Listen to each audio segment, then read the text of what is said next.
cupping techniques.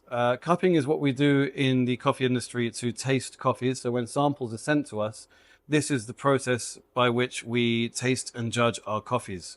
And we literally use a cup. These are Edo cups made specifically for cupping, with specially shaped spoons. And I'm going to show you exactly how we prepare it. I'm going to use the ratio that we always use, which is 1:17. So I'm going to be using 12 grams of coffee to 204 grams of water.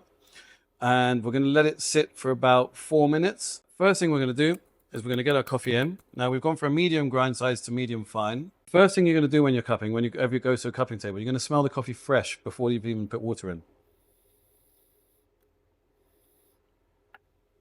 The next step we're going to do is we are going to add the water. And you see it's going to form this layer of crust on the top.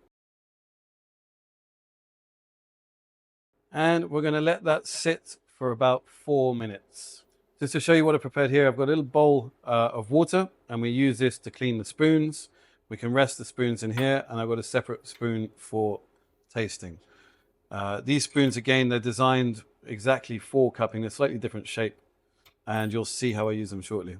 Right, when you're up to your 4-minute mark, what we're going to do is something which is called break the crust. And we're literally just going to push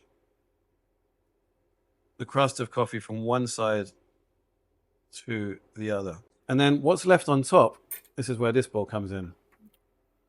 Now everyone's got different techniques for this, but we're literally going to scoop this crema off. And there we go. Then we're ready for the actual cupping. Put these in here.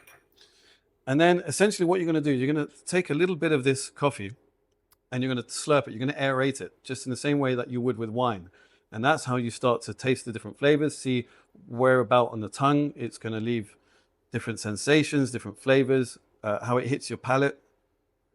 So you want to take a little bit in and then aerate it and enjoy, or not enjoy if it's not a good coffee, all of the flavors coming out. Now, you can either spit the coffee back out or you can swallow. So I'm just going to do it once more to show you. Bring the spoon up. And that's a delicious coffee. And this is the basis of cupping. This is something which you can go to. A lot of coffee shops organize cuppings of different coffees. A lot of roasteries do. A lot of importers do. And this is more or less the basic technique. There are a few variations and guidelines from technique to technique, but this is more or less the what you'll find.